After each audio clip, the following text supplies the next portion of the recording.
Сонсогч та бүхэндээ орой мэндийг дахин хүргэе. Дэлхийн монголчуудын эмжил радио 88.3-аас 7-гийн дагаас баасан гарагийн 20 цаг 10 минутаас хүргэж байгаа хоолболтол хов зогоо оройтой шаршуу нэвтрүүлгийн 2025 оны 4 сарын 3-ны пүрэв гарагийн дугаар шударгад бэлэн боллоо.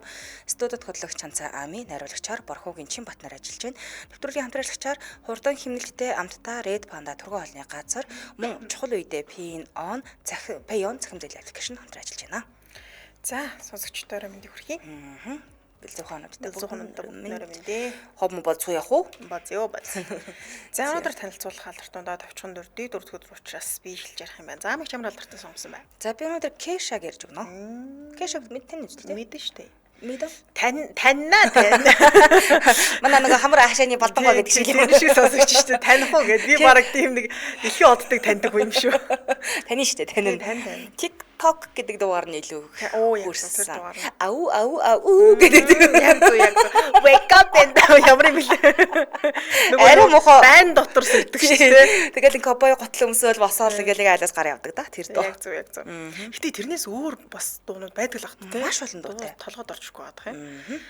За би шууд өнөөдөр танилцуулах алдарт нь руу орцгоё. За өнөөдөр хятадын алдарч жүжигчин Liu Yifei-гийн тухай танилцуулахаар бэлдсэн. За бид түүнийг Мулан киноны гол дүр бүтээснээр мэддэг баг. Гоё амтан. За энэ жүжигчний тухай танилцуулах нэ. За бага бахын хүүхэлдэй шиг хөөрхөн дүр төрхтэй байсан гэж байна. За тэрээр 1987 оны 8 сард бидний сайн мэд Хятадын Ухаанд төрсэн юм байлаа. За энэ жил 37 настай түүний аав нь түүнийг бага бахад Ухааны их сургууль багшилдаг байсан. Харин ээж нь бол бүжиглдэг байсан хүн юм байлаа. Тэгэхээр айлын ганц охин тэгээд багаасаа ээжигээ дуурайгаад бүжигт тун авиастай байсан гэж байна. Тэгээд мөн бага бахын юм хүүхэлдэй шиг маш үзэсгэндээ хөөрхөн дүр төрхтэй байсан. Тэгээд одоо ч гэсэн хിവэрл агаалтай байсан ч өнгөрсөн цаг дээр байсаар л байгаа. Тэгээд Хятадд жүжигчин Liu Yifei-гийн гэр бүлийнхнийг үзэсгэлэнтэй бүсгүүчүүдийн бараг юм цуглуулга гэж ярьдаг гэж байна. Тэгээд ингэж ярьдаг шалтгаан гэх юм бол эмээ ээжийнхэн залуу насныхан зургуудыг харах юм бол үнэхээр юм үзэсгэлэнтэй эмэгтэйчүүд байдаг. Бүр ингээд залуугаас л одоо эмээгийнхээ үеэс эхлээд бүр ингээд үзэсгэлэнтэй эмэгтэйчүүд ингээд удам дамжаад гэдэг шиг те эмээ ээжигээ дураад юм үзэсгэлэнтэй юм байлаа. Тэгээд өөрөөх нь хэлж байгаагаар манай гэр бүлээс ээж эмээ хоёр маань ингээд маш үзэсгэлэнтэй. Би бараг царай муутай талдаа орно гэж хэлсэн байлаа. Тэрийн үнчүүдээ царай муутай талдаа орно гэхээр үнэхээр л үзэсгэлэнтэй байсан юм шиг байна. За тэгээд ийм хөөрхөн ээж эмээтэй үзэсгэлэнтэй жүжигч маань 8 настай байхдаа 1800 гаруй хүүхэд оролцсон бяцхан модель шалруулах тэмцээнд оролцоод эхний байрыг эзэлжсэн түүхтэй. Тэгээд ер нь багын л юм олон төрлийн авиастай те модель бол модель болчдаг, бүжиглүүл бүжиглчдэг, дуулал дуулчдаг юм авиастай хүн байсан. За тэгээд түүнийг 10 нас хүрдэг жил нь эцэг их нь 2 тишээ болоод жүжигчин маань тухайд ээжигээ дагаж амьдрахаар шийдээд Америк нэгдсэн улс руу 10 настайдаа иргэншлээ солиод ингээд цааж ирсэн юм байна. За дараагийн баримт нь багаасаа л жүжигчин болохыг мөрөөддөг гэсэн гэнэ. Америк нэгдсэн улсад амьдарч байхасаа л эхлээд өрнөл би ирээдүйд заавал жүжигчин болно гэж боддог байсан. Харин ээж нь юу хүсдэг гэсэн бэ гэхээр Америк нэгдсэн улсад их сургууль төгсөөд бусад айлын хүүхдүүд шиг л ингээд энгийн амьдралаар амьдраасаа ч хүсэж ирсэн юм билээ. Тэг яг ээж нь тэр үедээ бол охиныхоо мөрөөдлийг дэмжихээс илүүтэйгээр тэг энгийн амьдралаар амьдрах гэж бодож ирсэн боловч сүүлд 2008 онд охиныхоо Чеки Чан Жетлитэй хамтарсан уран бүтээлд нь жижигхэн юм туслах дүр бүтээж ирсэн байлээ.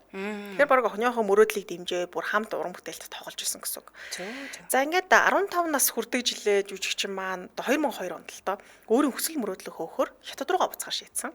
Тэгээ Хятадд буцаж очиод хамгийн алдартай урлагийн их сургуулиудын нэг болох нэг их сургуульд нь тэнцэж ороод жүжигчнэр сурч эхэлсэн юм байлээ.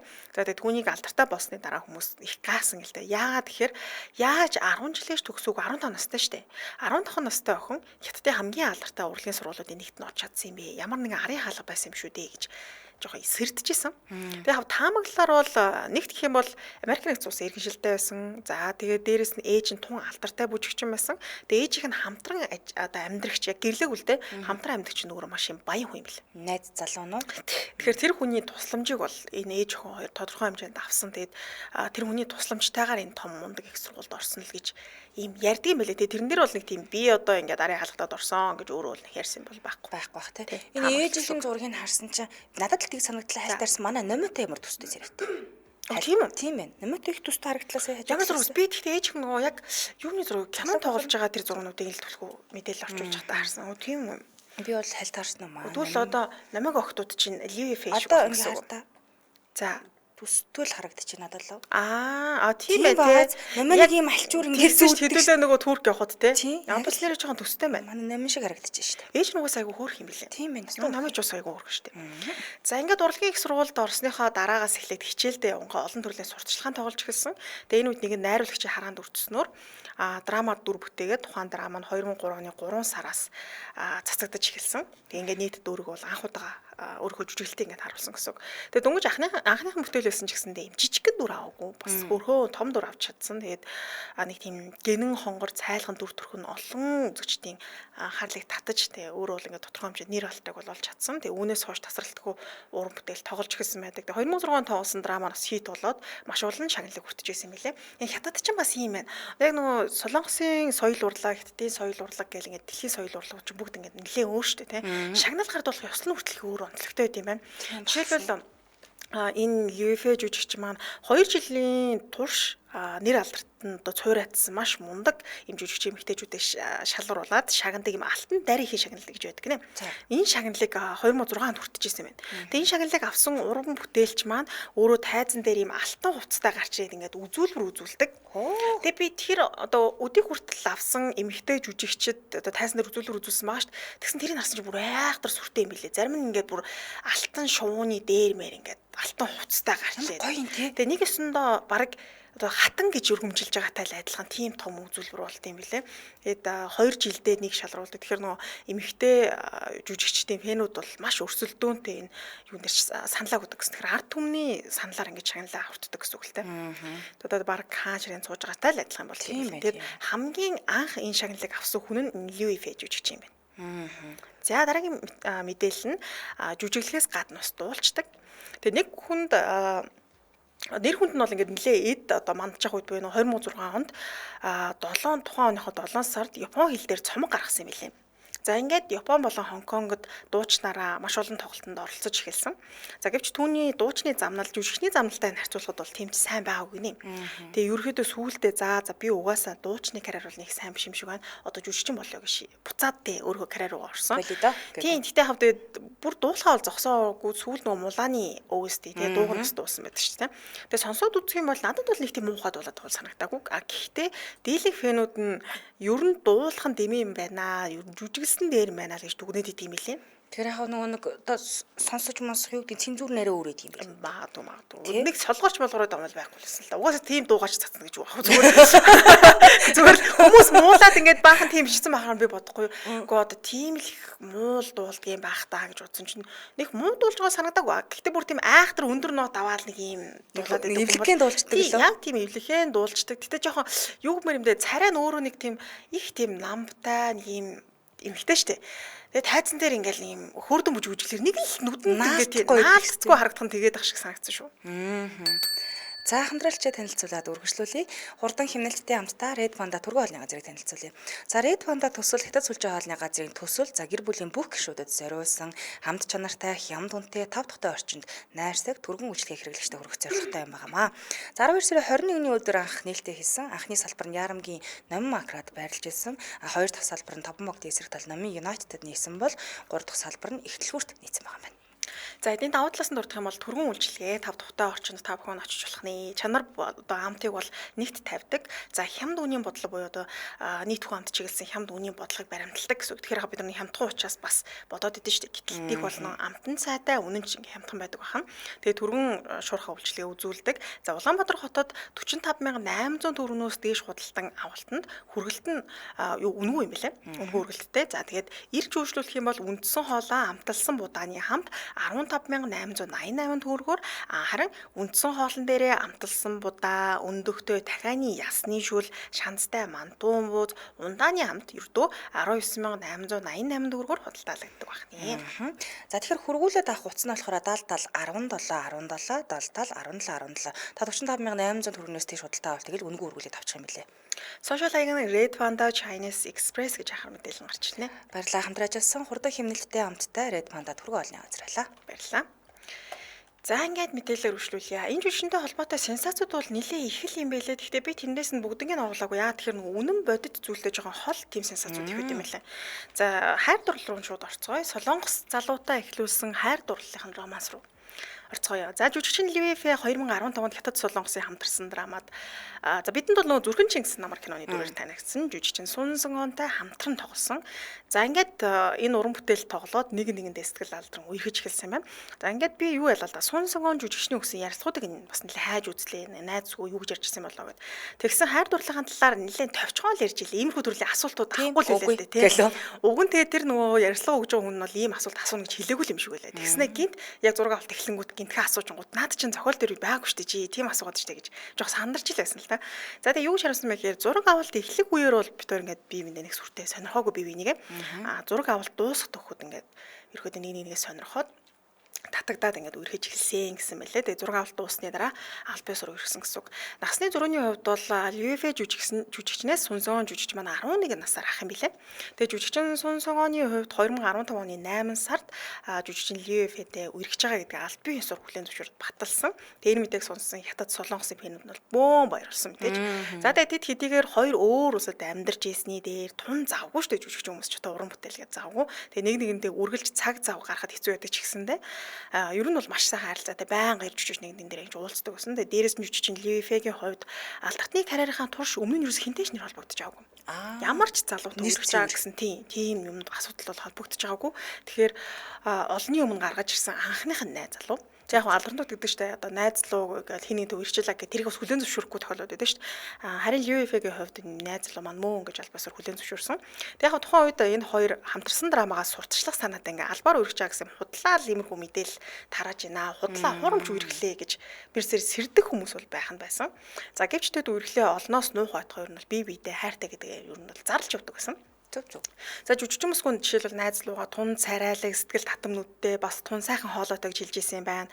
За мөн тэд хамтран тоглосон драмагаас сурталчилж хэвлэл ярилцлага өгж явах үеэрээ нэг их халамжлан за тэгээ бүр жүжигчин залуу найзсуудтай сэтгэлээ илчлэн цэцэг өгж байгаа нь хүртэл харагддаг. За тэгээ жүжигчин Ливэфэ найз залууга ярилцлагын турш хайрын харцаар харсан гэж байна. Тэгээд энэ минийг нь бас харлаа тэгээд одоо харил харцаар гарч байгаа шүү. Шал өөр харц байна уу? Тий, өөр харц байлаа. За тэгээд тэднийг удахгүй гэрлэх гэж байгаа гэсэн яриа бас удалгүй гарч ирсэн. Яа тэгэхээр Сун Сонгон жүжигчин Ливэфэгийн эцэг эхтэй гэр бүлийнхэн уулзсан зургууд нас удалгүй гарч ирсэн л дээ. Тэгэхээр хоёрлогоо эцэг эхтэй танилцсан гэдэг чинь бас тий ойлгомжтой суух гэж байна гэдэг Солонгос хятадгүй л нэлээд юм болж ирсэн байлаа. За мөн тэднийг үерхэж явах үед жүжигчин Сун Сонгоноос одоо хүртэл хамтран тоглосон уран бүтээлчд буюу одоо Солонгосын баг хамгийн маш үзэсгэлэнтэй бүсгүүчүүдтэй хамтан тогложсэн шүү дээ. Тэгэхээр бүсгүүчүүдээс хамгийн их одоо Солонгос гэлтгүүд өөр найз суугаас багтааж байгаа юм л да. Хамгийн гоё ингээд хамтрал нь хэн байсан бэ гэж асуухт нь инээмсэглээд угаасаа л миний найз хүмүүстэй хэлчихсэн. За тэгээд тийштэй одоо тийч хэлэхгүй алууд байсан. Чи сая хэнийг гисэн гэлээ. Ер нь сун яг юу байсан? Зүрхэн Чингис намайг дуус олно шүү дээ. За тэгээд эдийг үерхэж явах хугацаанд хэд хэдэн салсан гэсэн мэдээлэлүүд гарч ирсэн. Гэхдээ энэ бол үнэхээр шуурхай хариу өгдөггүй бид өөр үргэж байгаа хэвээрээ байгаа гэсэн хариултууд өгчээсэн. Гэвч харамсалтай нь 3 жил үргэсний эцэст 2018 оны 1 сард салсан гэдгийг аль биесээр мэдгдсэн. За тэгээд тэднийг салсны дараа салалтын шалтгааныг нь олон янзаар тайлбарласан. Надаа энэ салалтын шалтгаан тайлбарласан тэр нөгөө нийтлүүд нэг үнэтэй санагц. Яа тэгэхээр бүр ингээ улс төрийн байдлаас шалтгаалсан гэж бас ярьж байгаа юм л та. Жишээлбэл одоо Ши Жинпин нөлөөсөн гэж байна. Яа ирүү ирэхэд байгаа юм уу? Салга. Энэ хоёрыг одоо Ши Жинпин салгачлаа гэсэн иймэрхүү юм яригдчихсэн байлээ. Тэгээд тухайд ч нөгөө Хятадуудын хувьд бол Солонгосын зах зээл хитрхи одоо орж ирж байна. Хитрхи Солонгосын одоо соёл урлагийг дэмжиж байна. Үгүй дотоодынхон тэгээ уран бүтээлчдийг дэмжих хэрэгтэй гэсэн байдлаар ийм хаалт үүсэж ирсэн. Тэгээ баг тийм байдлаар юм хууль мойл хэрэгжүүлээ тэгээ салгачлаа. Та нарын хоёр ч аюу гой сайхан харилцаатай байсан. Улс төрийн маргаанаас бол салсан. Гэж фэнүүдэн тайлбарлажсан байлаа шүү. Тийм ч одоо таамаглал юм да тийм л. Харин жүжигчин залуу 2016 онд ажиллаар өөр их орлого буцын орж байнга одоо жүжигчин залуу Хятадд байгаад боломж нөгөөдөө Солонгост байгаад боломжгүй шүү дээ. Ингээд алсын зай харилцаатай үргэлж эхэлсэн байлаа. За гэсэн хэдий ч нэгнийхээ гэрт ирж очин ер нь бол эхлэл угнанд ажуул өргөжсэн. Гэвч тэгээд одоо салсан. Тэгээд яг юунаас олж салсан тал дээр нь таамаглал нь бол үнэхээр дуусахаргүй болон байлаа. Одоо улс төрийн тайлбараас эхлээлтэй энэ хоёр чиний хэрэлдэж уралцдаг Ливэфэ чинь муухай байлаар ааштай гэдэг юм уу те. Шиг ааштай. Одоо би уулзаж үзээгүй юм чи мэдэхгүй шүү дээ.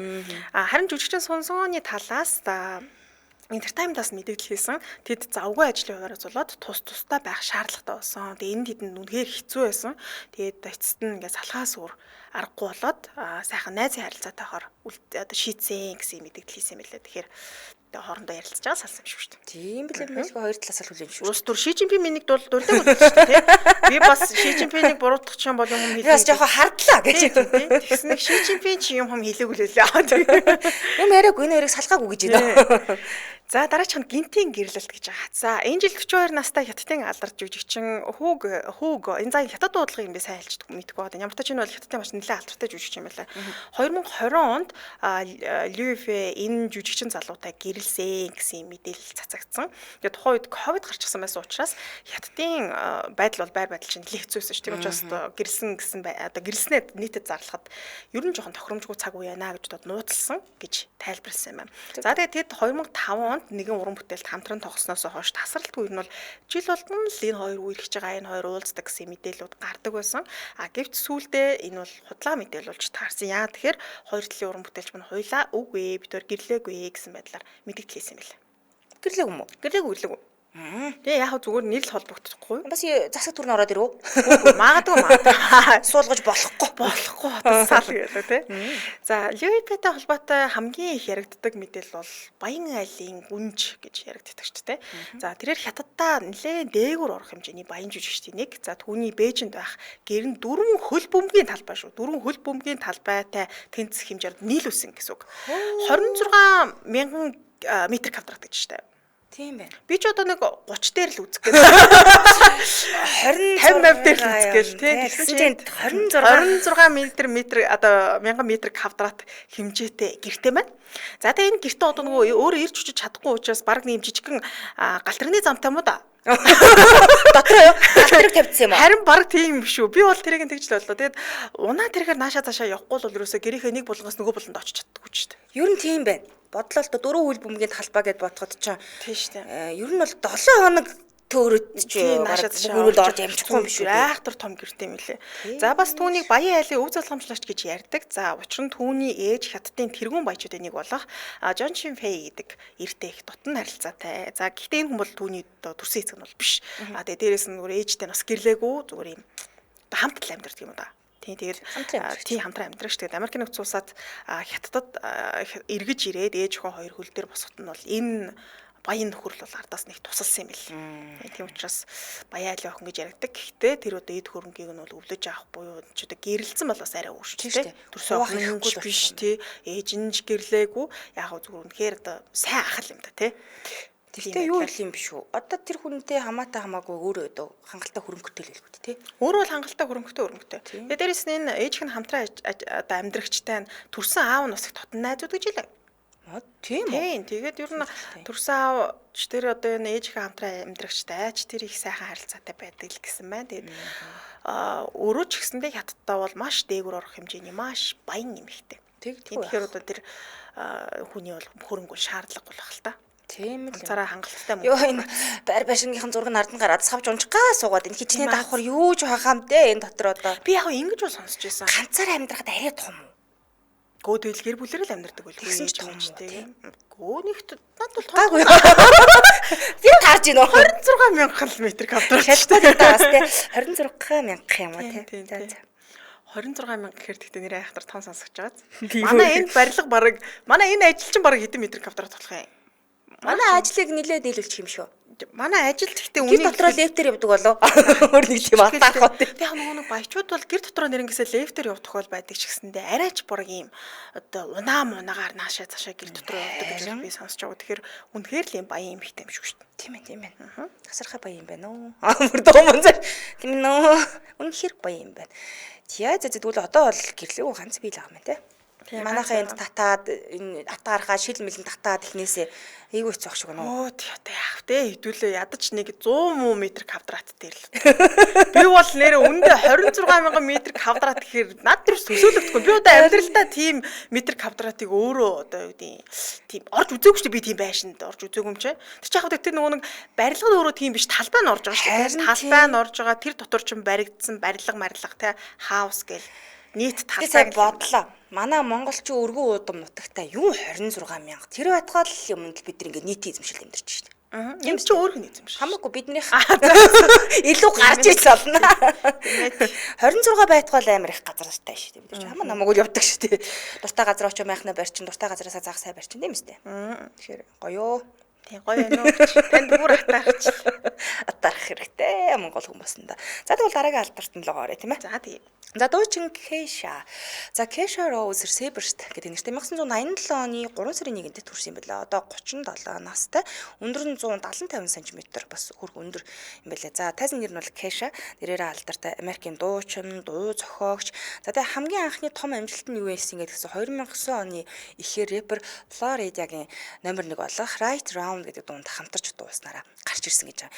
За ингээд бага наснаас нь дурдвал Лос Анжелес хотод төрсөн юм бэлээ. Ээж Розмарин Патрисиа нь болохоор өөрөө дуучин, ая бичдэг, дуу зохиодог, дуучин юм хүү юм бэлээ.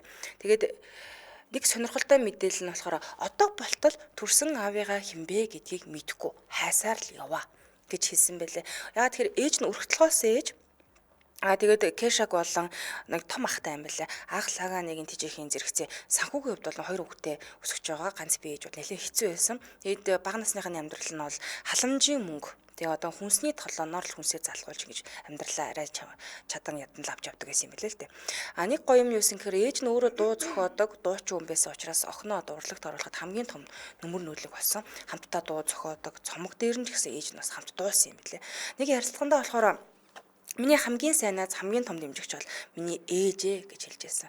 Тэгээд яг төрсөн аавынхаа талаар бол юу ч мэдэхгүй гэж хэлсэн. Гэхдээ нэг юм шуун байдаг айгуу сонирхолтой. Яасан гэсэн чинь 2011 онд Боб Чамберлен хэмээх эрэгтэй өөрийгөө Kesha-гийн төрсөн аав наа гэж мэддэж гарч ирсэн гинт. Тэгснэ хоорондын одоо ингээд харилцааг нь батлах зургууд болон дээрэс нь аавдаа гэж хаягдсан захиануудыг нь олон нийтэд дэлгэж үзүүлсэн.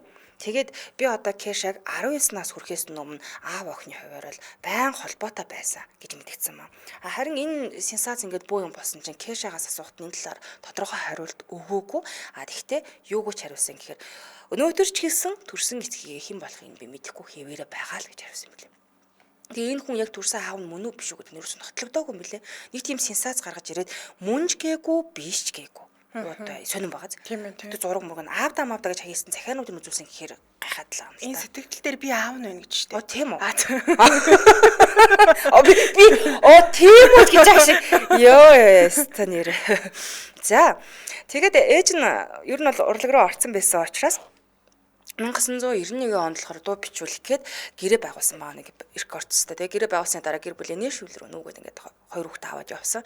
За тэгээд хоёр хүүхдээ болохоор байнгын л дуу бичлэгийн студид авчирдаг. Тэгээ харах хандах хүн байхгүй учраас хамт авчирдаг. Тэгээд энд дуу бичлэгийн студид ээжигээ дааж очсноос хойш авьяасыг нь анзаарч эхэлсэн юм билээ ээж нь. Манай хүүхд чинь дуулчих юм байна та тэгээд дуулуулад замын охин дуулаад тэгээд дуулж аваад урамшуулж байнга сонсдог болж эхэлсэн. За анх Франклин ахлах сургууль Вентвудийн ахлах сургууль сурдаг байсан ч гэсэндээ одооний юу гэх юм 10 жилийн уламжлалт хийм маяг өөрт нь бол ерөөсө цогтөггүй байсан. Яа тэгэхээр багасаа л стил имиж нь шал өөр. Бусдаас юм шал өөр хөвгдсэн. Нөгөө гараар хийсэн юм нэл ягаан өнгийн хилээ өмд өмсдөг. Дээрээс нь ус мөсний юм ягаан байсан учраас хүүхдүүдтэй таардаггүй. Тэгээ нөгөө нэг их содон гэх юм уу? Тийм учраас гажиг амтын гэдэг ч юм уу тэгж хардаг байсан гинэ. Яг тэгэл өөр ингэсэн ертөнцтэй л охин байсан маа. Тийм багасаа л тийм байсан. Тийм учраас бусад хүүхдүүдэд огт таалагддаг байсан гэж байна. За тэгээд сургуулийнхаа маш хамтлагт бүрээ дараа нь саксофон тоглож байсан баа. Тэгээд ер нь бол хичээнгүү сурагч байсан бай. Толгой сайтай, маш сайтай. За ингээд Макс Мартин түүнийг Лос Анжелес руу буцаж хөгжмийн карьераа өргөжлүүл гэж ятгасныхаа дараа болохоор 17 настай сургууль орхих шийдсэн. Тэгээд дараа нь болохоор төгсөлтийн гэрчлэгийг авсан гэж бол нэг ярилцлаганд дурдсан боловч 2024 онд энэ ярилцлага ахаад ингээ өгсөн юм л да.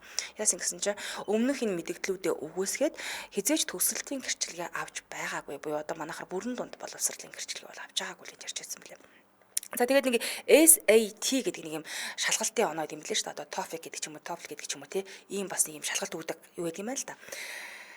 Юу гэх оноо өгдөг. зүгээр шалгалт юм байна Тийм. тийм. Гэтэл энэ нь болохоор нэлээ өндөр оноо моноо авахар тэтгэлэг энэ төр авдаг. Тийм шалгалт байгаа байхгүй. Энэ дээр төгс оноо авсныхаа дараа тэрээр Колумби их сургуулийн харьяа Барнард коллежид тэтгэлэгтэй суралцах танил авсан. Тэгсэн ч гэсэн татгалзаад би карьераа хөгжмийн карьераа хөнөө гэд сургуульд ерөөсөө ороогүй юм лээ. Ингээд дуу бичих хичээл суугаасаа гадна кэшэд болохоор ээж бэбийн дуу яаж бичдэг юм те хөгжим яаж бичдэг гэдгийг зааж өгöd сургуулаасаа тараад гэртээ ирэхэд нь л ерөөсөө хөвчлэн хамтдаа дуу бичдэг болж гисэн. Удалгүй кэшэ өөрөө дуу бичлэг хийж гисэн мөр дуулж гисэн маам л да. Тэнгүүд нь ээж нь хөгжмийн салбарт өөрийнхөө таньдаг хүмүүс рүү охиныхоо дуусан бичлэгийг ингэж тарааж гисэн маа. За ингээ 16 нас хүрэх 16 настай байхдаа анх болохоор ээжтэйгээ хамт Стивен гэдэг дуугаас хамтран зохиосон байт юм байна. Ингээд дараа нь Кэша продюсер Дэвид Гамсныг хайж болоод дууд гаргахаар бас тохиролцож чадсан байдаг. Гэтэ энэ хоёр бол дуу гаргаагүй юм байна. Ингээд Макс Мартин Кэшагийн нэг үзүүлбэрийг бродкаст музикийн одоо нөгөө зохиолч хэвлэн нийтлэгчтэй харилцах газрын ахлах захирал Саманта Коксоос хүлээж авсан маа. Тэгээд маш их сэтгэл төрүүлсэн учраас гэрээ байгуулахаар шийдсэн. Ингээд алдарт продюсер болох Макс Мартин, доктор Люк нартай хамтран ажиллаж гисэн байдаг. За эндээсээ нөгөө ирээдүйн амжилтын суурь тавьсан гэсэн. 2005 онд болохоор 18 настайдаа Кэша хөгжмийн компанид гэрээ байгуулсан. За яг хөгжмийн салбар руу орсон одоо энэ гэрээ байгуулсан доктортой байгаагүй. Болоод ингээл нэг компанид гэрээ байгуулаад буу илэн болоод дахиад нэг компанид гэрээ байгуулаад яваад ирсэн юм билээ л дээ. За ингээд пресс хэлтээ одоо дуулдаг штэ тий дуулахаар ард нь ингээ вокал бол айгүй явдаг юм байна л да бид мэддэг нь засаж ингээ дуулдаг тэр дууг нь айгүй дуулдаг юм байна дуулж исэн гинэ тэр бид арын болоод хийдэг байсан. За дараа нь болохоор 2006 онд болохоор нэг компанид гэрээ байгуулсан маа л да энэ DAS гэдэг компани. Энэ DAS нь болохоор Кэшагийн хөгжмийн орлогын орж ирсэн бүх мөнгөний 20% нь нэг жилийн дотор авахын тулд томоохон платформын гэрээ байгуулах үүрэг хүлээсэн буюу амжилтанд хүргэнэ гэдэг юм одоо нөхцөлтэйгээр л хийсэн юм билээ л дээ. За тэгээд хэрвээ энэ амжилтанд хүргэждэггүй бол бүтлгүүтэл гэрээгээ цуцлах боломжтой байсан. За ингээд энэ компанид байхдаа хит хитэн зохиолч продюсертай хамтар ажиллаж байсан. Тэгээд Австралийн поп хамтлагийн энэ хайр дууг продюсер Тоби Гаттай хамтран бас бичсэн байдаг. За 2008 онд болохоор Кэшэ өөрийн найз Кэти Бери болохоор хамгийн сайн найз юм билээ. I Kissed a Girl гэдэг дууг нэлээд багтай клипэнд нь тоглосон. За Бритни Спирсийн бас арын хоолой хийдэг байсан юм билээ. Дуулдаг байсан. Ингээ удалгүй нөгөө компани болох DAS дуу зохиогч олон Кара нарыг анхаарлыг нэлийн татсан маамд энд байхдаа тэгсэн чинь Кэшэг Warner Bros Records ороод ирээч гэдэг саналыг тавьсан маа. За тэгвэл энэ хооронд нөгөө нэг өмнөх одоо рекордстай хийцэн гэрээнийх нь асуудал ингээд нэлээд маргаантай байсан учраас энэ хилцэлэн бүтлгөөдсөн. За тэр жилийн 9-р сард болохоор энэ DAS-тай байгуулсан гэрээгээ цуцлсан гэж мэдэгдэж байгаа. 2009 онд түүний хоолой Florida-гийн нөгөө Right Round гэдэг дууд нь хамт дуулаад энэ олон улсын хит болсон. Кэшад тэгтээ хамгийн гол нэгч төгрөг өгөөгүй юм бэлээ. Энэ одоо хит болцсон тий. Ашиг орлого зөндөө олсон юм мэ гэж 100 төгрөгч өгөөгүй. Яагаад гэж юм бол нөгөө гэрээ анханасаа байгуулагдаагүй. Тэгээд энэ дуучны нь өөрөө уулын санал тавьсан юм билээ л дээ. Санал тавиад ингээд одоо хамт ингээд дуулаад өгөөч чиний хоол надад таалагдчих ингээд тэгсэн ч гэсэндээ ямар ч мөнгө өгөөгүй байсан. Харин 2010 онд болохоор нөгөө TikTok нэртэй алдартай дуу анхны сингл нь гараад дэлхийд даяар хит болоод Billboard хит Hot 100 жагсаалтын 9-7 хоног дараалан тэргүүлсэн байдаг. Сяндралч танилцуулаад үргэлжлүүлье. За чухал үедээ Pay on захин зэлийн аппликейшн. Тэгэхээр Pay on аппликейшны хамгийн чухал үед санхүүгийн шийдлээ хаанаас авахаа мэдэхгүй байгаа бол та Pay on харилцагчтай зориулсан Pin on нэмэх шинэ бүтээгдэхүүн нэвтрүүлээд байгаа. Тэгэхээр Pay on аппликейшнаараа 75 сая хүртэлх төгрөгийн орон сууц барьцаасан зээлээ чухал үедээ 5 минутанд шийдүүлээд авах боломжтой юм байна. Хамгийн гоё нь энийг хэд чувааж авч болно гинэ. За Pay on аппликейшн захим зээл 6 хүртэл хуваан төлөх үйлчилгээ, лизингийн зээл, автомашины зээл, барьцаат зээл гэсэн хэрэгцээ бүр тохирсон бүтээгдэхүүнтэй. За тэгээ та цалин, бизнес, мал зэрэг олон төрлийн аргаар орлогоо нотолдог боломжтой шүү, нотлох боломжтой гэсэн үг. За тэгэхээр та гар утасныхаа Google Play Store, за App Store-оос татаад авчих юм байна. Play Store болоо App Store-оос татаж болно. Холбогдох утасны дугаар 7533 1111 7533 1111 гэсэн дугаарлал холбогдороо сошиал хаягийг Pay on гэж ахаар мэдээлэл гарч ирнэ. Баярлалаа. Хамтран ажилласан чухал үедээ Pay on захим зэлийн аппликейшн хамтран ажиллалаа. Баярлалаа. Сянга үргэлжлүүлэн мэдээллийг нь хүргье. Ээж 2 мундаг байна гэнэ. Тэгсэн. За ингээ 2009 онд болохоор Lava Records болон Atlantic Records-тай хилцээр хийж чадаагүй тул Kesha RSA Records-тай олон цомог одоо хийхээр гэрээ байгуулж чадсан байдаг. Цомогтой зориулаад нэг ойролцоогоор 200 орчим дуу бичсэн байдаг гэдэг юм байна. Ер нь өөрийнх нь дуусан дууг хөвчлэн өөрөө зохиосон өөрөө хөгжмөнд бичсэн байдаг. За энэ цомог нь маш амжилттай явсан. Гол нь нөгөө нэг энэ цомгийн гол сингл нь TikTok гэдэг дуу байсан учраас нэлээ амжилттай явсан юм лээ. За тэгээд 2019 оны байдлаар TikTok нь дэлхийд даяар 14 сая орчим борлогдсон. Дижитал түүхэнд хамгийн их борлуулалттай сингл болсон. Тэгээд дээрэс нь түүхэнд хамгийн их борлуулалттай эмэгтэй соло уран бүтээлч бас болгож чадсан байдаг. За ингээд ижил нөгөө 2010 оны 5 сард даас байж тээ. Даас нөгөө хамтран ажиллаж байсан газраас нь хуучин менежер нь Кэшагийн эсрэг шүүхэд нэхэмжлэл гаргасан. Яасан гэхээр одоо энэ гэрээнийхээ төлбөрт 14 сая долларыг нэхэмжилсэн байдаг. Кэша 10 сард шүүхэд хариу нэхэмжлэл гаргаад Калифорнигийн агентуудын тухай хуулийг хуулиас нь иш татаад Калифорнигийн хөдөлмөрийн комиссараас даастаа гэсэн гэрээгээ хүчинхүү бодлохыг хүсэж өгсөн юм билээ. Одоо энэ чинь болцсон шүү дээ, тийм ээ. Мөнгө төлөх шаардлагагүй гэдэг. Ингээ 2012 онд болохоор түүний 2 дахь цом гарахаас өмнө Азар энэ хэрэг нь бас ингээд шийдэгдсэн. 10 оны 6 сарын 16-нд болохоор хандивын тоглолт зохион байгуулад бүх орлогыг 2010 онд Теннесси мужид болсон үерийн гамшигт нэрвэгдсэн хүмүүс туслахаар бүгдийг өгсөн байдаг. Тэгээ харах хэмжээс ойролцоогоор 70,000 орчим доллар цуглуулж чадсан байт юм байна. За 2011 оны 2 сард Кэшэ дэлхийд даяарх анхны аялын тоглолтоо эхлүүлсэн. Тэгээд энэ тоглолтын бүх билет нь утсан газар болгоно зарагдсан байсан учраас аялын тоглолтыг зуны аяллаар өргөтгөөд 3 твийг хамарсан маш том тоглолтыг бас хийсэн байдаг. За Америкийн нэгдсэн улсын хүмүүнлэгийн нийгэмлэгийн эрхийг хамгаалах нийгэмлэгийн анхны амтны эрхийн элчин сайдаар тодорсон юм билээ. Амтан дээр гоо сайхны бүтээгдэхүүн дурших, акулын сэрвэ одоо нэг авах зэрэг үйл ажиллагаанд анхаарлаа бол хандуулж ажилладаг гинэ. За хоёр дахь студийн цомог нь болохоор дайч нэртэйгээр 2012 оны 11 сарын 30-нд гарсан байдаг. Тэгээд 11 онд болохоор өөрийнхөө аялын тоглолтыг хийж явахдаа цомгийнхоо дууг аль хэдийн бичсэн байсан юм. Ер нь бэлэн болсон байсан гэх. Тэр нэг тийм зовлонгуул гарсан гэсэн. Энэ цомгийн ч гэсэндээ маш амжилттай явсан байдаг. За дараа нь болохоор одоо хууль эрх зүйн маш том болон маргаантай асуудлууд байдаг. Энэ нь юу ингээд гэсэн чинь продюсер доктор Лук гэдээ яриад байгаа штэ. Энтэй холбоотой шүүхийн маргаан дэлхийн нийтийн анхаарлыг татсан. Яасан ингээд гэсэн энэ хэрэг бүр зөвхөн урлагийн ертөнцийн олон нийтийн хувьд ч гэсэн хүчтэй анхаарал татаад урт хугацаанд үргэлжилсэн бэлгийн хүчирхийлэл ба эрх мэдлийн зөрчлийн том жишээ бол түүхэнд үлдсэн байдаг. За тэгэхээр 2014 онд байгаа юм л да. За продюсер доктор Лукик болохоор сэтгэл зүйн болон бие махбодын хүчирхийлэл үйлдсэн, дээрээс нь бэлгийн хүчирхийлэл үйлдсэн, дарамт үзүүлсэн гэж дээрээс нь Sony музиктэй байгуулсан гэрээг цуцлахыг хүссэн юм өргөдлөсөн юм билээ л дээ. Тэгээд доктор Луки студид болохоор цаашд ажиллах боломжгүй би гэрээгээ цуцламаар байна гэж шүүгтэл хандсан. Тэгээд яагаад тэгэхээр эрх мэдлэр далалгаж дарамт үзүүлсэн гэж буруутгасан юм байлээ. Тэгээд юу гэж хэлсэн гэхээр намайг олон жилийн турш хянаж доромжилж бие махбод болон сэтгэл санааны хувьд хүчирхийлсэн.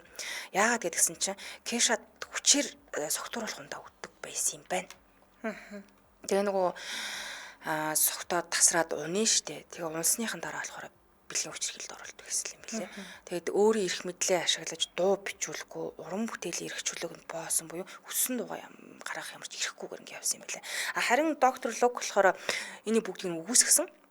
Тэгээд чи намайг гүтгэж гинэ. Би юусоо тийм хийгээгүй гэж Кэшиг буруутгаад нэр төрөө гутаалгасан хэрэгээр эсрэг шүүхийн хэмжлэл гаргасан байдаг. За тэгээ энэ гүтгэлгээрээ дамжуулан гэрээгээ цуцлуулах, студиудад харилцаагаа таслах гэдэг наад хүн чинь намайг бол гүтгээд байна гэж мэдгдсэн маа. За ингээд шүүх болсон. Шүүх Кэшагийн гэрээг цуслах хүсэлтийг хүлээж аваагүй. Тэгээд аргагүй байдалд буюу маш их дарамтны нэг хэсэг Кэша Sony музикийн гэрээ байгуулсан хэвээрээсэн гэрээ дуусах хүртлээр ажиллахаас өөр сонголт үлдээгүй. Энэ нь түүний шинэ цомог уран бүтээл хийх явцад хязгаарсан сэтгэл санааны хувьд ч гэсэндээ хүнд цохолт өгсөн байдаг. За тэгээд энэ хэргийг сонссон олон нийт яасан гэхээр хаштагта Free Kesha гэдэг хаштагта хөдөлгөөн өрнүүлж эхэлсэн. Taylor Swift, Lady Gaga, Adele, Ariana Grande, Miley Cyrus зэрэг улаан алтарт Кэшиг дэмжиж энд үгээ хэлж эхэлсэн. За түүний нөхцөл байдал нь урлагт одоо яг энэ урлагийн бохор салбарт байгаа эмэгтэйчүүдийн эрх мэдлийн буруугийн тэнцвэргүй байдал гэх мэт том асуудлуудыг олон нийтэд гаргаж тавьсан байдаг. Ингээ 2017 онд Rainbow нэртэй цомгоо гаргаад маш өндөр үнэлгээд эргийн эрэлтээ хийж чадсан. Энэ хооронд бол нэлээд олон юм туулсан л та. За тэгээд энэ шинэ гаргасан Prying гэдэг дууных нь энэ хэргийн дараа сэтгэл санаагаа илэрхийлсэн ямар хэцүү байсан гэдгийг бол гүн гүнзгий илэрхийлсэн уран бүтээл болсон гэж үздэг юм лээ. Уг дууны үг, клип, мэдрэмжийн сэргэн босолт, за төсвөр хатуужлын билег тэмдэгэ гэж ярьдаг. За яаж дууссан юм бэ гэдгсэн энэ 14 онд эхэлсэн хэрэг байгаа. Биш ээ. Тий 14 онд эхэлсэн энэ шүүхийн хэрэг чинь 2023 онд л дууссан. Бүр энгийн удаа үргэлжилсэн. Кэша болон доктор Лук нар хувийн тохиролцоонд хүрсэн. Хэрэгээ эв зүгээр шийдвэрсэн гэж мэдгдсэн байдаг. Тус тусын мэдгдэлтэй болохоор За бид хэргийг цааш үргэлжлүүлэх гээ одоо босоо өнгөрсөн лөө хит хандлагагүй уран бүтээлтэй анхаарна гэж бас хэлсэн байсан. Тэгээ Кеша надад үнэн хэрэгтэй байсан юм аа. Харин одоо би өөрийгөө олж уучлж урагшаа харж байна гэж бичсэн юм лээ. Тэгэхээр ерөнхийдөө хоорондоо тохиролцоод л учир зүг болсон л гэсэн. Тэгээ сэтгэл зүйн хувьд бол ер нь өөрт нь хичээсэн юм шиг тийм дуу гаргаж байсан гэхийг бол. Ааха. За тэгээд 2000 юу онд болохоор 23 онд болохоор Instagram хуудасаараа шууд дамжуулаад Кеша шин дууныхаа одоо 30 секундын хэсгийг нь урдчлан бас үзүүлсэн байт юм лээ. Яг 36 насныхаа төрс өдрөөрөө Instagram хуудасаа өөрчлөгөө шин логогоо байрлуулад за тэгээд цомгоо гаргах гэж байгаа гэдгийг бол хэлсэн. Цомгийнхаа нэрийг 2023 оны 4 сарын 25-нд зарласан байдаг. За тэгээд энэ цомгоо нь одоо хуучин продюсер доктор Лукта шүүгдэлсэн улмаас үүссэн гэмтэл сэтгэл гутралаа даван тулахад нэлээд том бас дэм болсон гэж хэлж байна. За хувийн амьдрал асан дурд бол Кеша бол LGBT-ийн нийгэмлэгийн гишүүн. Тэгээд өмнө нь бол нөгөө хоёр хүүстнээ сонирхдгоо гэдгийг бас илэрхийлжсэн юм ямар нэгэн байдлаар хүүст баригдтгүй юм билээ л дээ. 2013 онд юу гэж хэлсэн гэхээр би эрэгтэйч бай, эмэгтэйч бай, сэтгэл татсан хүний бол хайрлаж чаднаа гэж хэлж байсан. Ямар нэгэн юунд ч юу баригдтгүй юм байлээ. За нэг хэсэг болохоор Брэд гэдэг хөгжмийн сэтгүүлчтэй одоо болцчихсэн гэдэг мэдээлэл байдаг. Гэхдээ тэр хоёр бол гэрлээгүй. Тэдний харилцаа маш хувийн нам тайван буюу маш нууц байдалд өрнөсөн байдаг. Одоо Кеша гэрлээгүй хүүхэд авахгүй. Тэг өөрийгөө хайрлаж бие олж таних аяллыг чухалчилдаг буюу өөрийгөө л олж таних явж байгаа гэсэн. За эрүүл мэндийн хурц хуурц асуудлууд нэлээд гарсан. Яасан гэхээр өөрийнхөө эрүүл мэндийн асуудлыг олон нийтэд нээлттэй хуваалцдаг. Тэгээ сэтгцийн эрүүл мэндийн талаарх ойлголтыг нэмэгдүүлэхэд хувь нэмрээ оруулсан уран бүтээлч үздэг юм билээ. Түүний эрүүл мэндтэй холбоотой гол асуудлууд нь юу юм гэхээр хооллолтын эмгэг эмчилгээ. Энэ болохоор 2014 оны 1 сард Кеша өөрийн хүсэлтээр за Timberline гноос нэртэй сэргээн засах төвд хооллолтын эмгэг болон анорекси, булима гэдэг өвчтөний улмаас эмчилгээ хийхээр өөр очиж хөвцсөн юм билээ. Тэр нь юу юм бэ? Хооллолт эмгэг. Тэр анорекси гэд нэрлэдэг юм билээ. Тэгээд энэ талаар хэлэхдээ би өөрийгөө эрүүл болгомоор байна. Өөрийгөө хайрлахад дахин сурахыг зорж байна л гэж хэлсэн. Тэгээд 2 сар эмчилгээ хийлгэсний дараа Кеша эмнэлгээсээ гарсан. За тэгээд гарч ирэнгүүтээ нэг өөрчлөлт хийсэн нь юу юм гэдгсэн чинь хэрвээ анзаарсан бол Кеша гэдэг дунд нэг юм долларын юу гэдэг байсан шүү дээ. Тэрийг авч хайсан. Авч хаяа зүгээр Кеша буюу өөрийнхөө нэрээр явдаг байсан. Ээж нь бас хэлсэн л дээ хооллолтын эмгээр маш их шаналж байгаа. Тэгээ нөгөө энэ нэг балер продюсер нөгөө бэлгийн хүчрхийлүүлдэг байсан шүү дээ. Энэ продюсертэй гэрээ байгуулснаас хойш түүнтэй тэмцэж байсан гэдгийг баталсан. Яагаад хооллолтын эмгэгтэй болцсон гэсэн чинь энэ доктор Лук чин зарим талаараа бас нэлээд буруутай гинэ. Анх ингээл гэрээнд гарын үсэг зураал зурсныхан дараа харангуйтай ёо чи өөрийгөө толтон таарсан уу? Чи яг хөргөгчийг харагдаж байна гэж хэлсэн юм билээ. Маш тарган байна гэсэн үг гинэ. Тарган байна.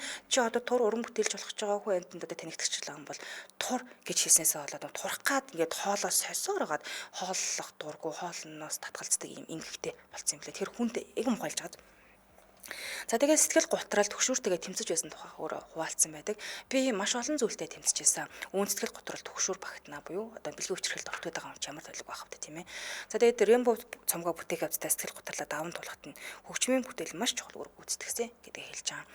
За сэтгцийн эрүүл мэндийн талаарх ойлголтыг нэмэгдүүлэхэд одоо хүртэл идэвхтэй оролцдог өөрийн туршлагаа хуваалцаад ингээ явдаг л гэсэн үг. За 2020 онд болохоор түүнд болохоор нэг юм хэвийн хувьсах дархлын хомсдол гэдэг нэг юм аш гарч ирсэн. Нэг юм сонио он шүү дээ. Энэ болохоор дархлааны системийг сулруулад халдвар авах эрсдлийг нэмэгдүүлдэг юм хөгжмөн. Ер нь дархлаа унаад хэлээд тах шуган. Кеша энэ оншаа авах хүртлээр байнга ядаргаа мэдэрдэг байсан гинэ. Юус ингэ нэг унтсан, чамарсан болохгүй те дандаа л ингэ ядраад байсан юм байна л да. Тэгээд за би хэд их ачаалтал ажиллаад байгаа учраас ядраад байгаа юм байна даа гэж боддог байсан. Гэвч чин хэвийн хувьсах дархлын хомсдол гэдэг нь болохоор дархлааны системд нөлөөлж байсан гэж нэлээд хойж ойлгосон маа. За тэгээд нэг юм болсон яасан гэдгсэн чинь манайх нэг үндгийн хэсэг хөлдөөн гэж ярьдаг та. Тэгээ 2023 оны ихэр Кеша бас энийг хийсэн юм билээ. Өндөвчөө хөлдөөх эмчилгээ хийлгэсэн дараа маш ноцтой хүндрэл гарсан. Тэгээ эмнэлэг 9 хоног хэвтээд эмчлүүлсэн байдаг. Тэн дээр үгчээсэн гэхээр би 1 сард бараг л хөх шахсан гэж ярьж байгаа. За сонирхолтой баримтуудаас ингээс дурдчихэ. За нөгөө нэг SAT гэдэг шалгалт яриад байсан шүү дээ. Эндээ 1500 оноо авсан. Хамгийн дээд оноо нь 1600 байд юм байна. Тэгэхээр ямар актер толгойтой вэ гэдгээс нь харагддаг баг. За тэгээд TikTok дууг болохоор зүгээр тоглоомор бичсэн юм билээ. Хөгжилтэй байдлаар хит болно гэж бодоагүй. Тэгээл биччихсэн. Шүдэн зэдэж үтсэн. Амьдралдаа нэг удаа зүгээр сонирхоо шүдэн зэдэж яасан тухайга ярьсан пенэ түүхэнд одоо хүртэл яригддаг гинэ. Одоо нэг шүдэнсний дайран гэл бид ирдэг. Тэгэл эдцчихсэн юм билээ. Нэг сони юм дуу бичгтээ амьсгалын аппарат буюу нэг юм гази маск гэдэг шүү дээ. Тэрийг ингэж бас бичдэг гин. Бичин гэдэг. Өвөрмөц эффект гаргахын тулд тэрийг өмсөж байгаа нэг дуулдаг гинэ. За тэгээ хувцсны хэм маяг нь болохоор дахин боловсруулалттай буюу зарим хувцсыг нь хогийн самнаас олсон зүйлсээр хийсэн гэж зүгээр ярьдаг юм байна лээ. Үргэлж одоо байгаа зүйлээл бүтээлч бай буюу өөрчлөл хүмүүс дахиж нэрээ бодох шаардлагагүй гэсэн ураатай. Өөрийгөө амьтантай ярьдаг гэж итгэдэг байсан гинэ. Би ерөөсөө амьтны хэл мэддэг юм ингээд айгүйх амьтантай ярьдаг байсан гэж шүү дээ. Ойлгоо явчихдаг байсан гэж. 21 шивэстэй. Түүний биен дээр нь олон тооны жижиг тэгээд дээрээс нь гүн гүнзгий утгатай шивэснүүд байдаг. Заримыг нь өөрөө хийсэн юм байна. Өөрөө бие дээр ирсэн. Зарим нь одоо найзууд нь шивж өгсөн байдаг. За хөл дээрх animal гэдэг бичиг байгаа. Зөвхөн үлнийхөө дээр нь бичсэн байгаа. Амьтад хэмээн. Пенүүдийг нь амьтад гэж нэрлэдэг юм байна. Пенүүд болохоор миний хөөрхөн амьтад гэж дууддаг юм байна л да. За тэгээд гарын хаалганд нь байгаа юм нүдний дүрс байгаа. Энэ нь болохоор ерөнхийдөө сахиусл юм байлээ л дээ. Ойрох дорнодын нэг юм гэсэн. За Сатурн гаригийн дүрс байгаа. Энэ нь болохоор эргэн эрэлтэл гэсэн холбоотойгоор хийсэн гинэ. За 5 өшөө бүхий гавлын яс бас байдаг. Баруун буугуй дээрээ гавлын ясны шивээс илгэсэн түүний рок н роллын хэм маягийг илэрхийлдэг гэж үздэг. Зүрхний дүрс болохоор хайр дурлалыг илэрхийлдэг гэдгсэн. Е гэсэн бичглэл байгаа. Баруун хүүдний дотор талд нь шивээс нь түүний эерэг хандлага, эрч хүчийг нь илтгэдэг гэсэн байна. 2017 онд болохоор 100 гарийнхаа ард талд нь барын толгой шивээс илгэсэн хүч чадал зоригийг бэлэгдэж байгаа буюу бүх шивээс нь утгатай юм байна.